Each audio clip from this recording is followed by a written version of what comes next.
तहरीक इंसाफ की इलेक्शन की तैयारियां। इमरान खान की ज़ेर सदारत लाहौर के टिकट होल्डर्स का इजलास। अपने अपने हलकों में इंतखाबी मुहिम तेज करने की हिदायत। PTI रहनुमा हम्माद अजहर कहते हैं 14 मई को इलेक्शन ना होने की सूरत में एहतजाजी जलसे करेंगे।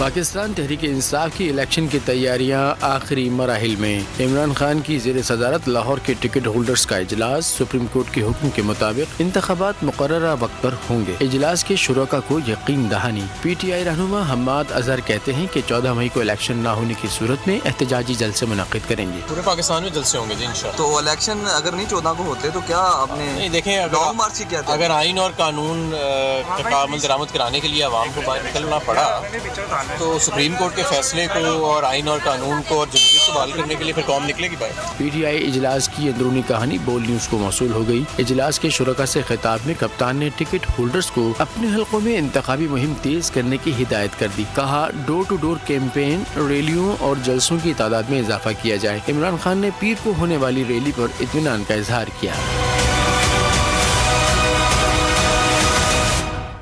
चेयरमैन तहरीक इंसाफ इमरान खान से कनाडा की अपोजिशन पार्टी के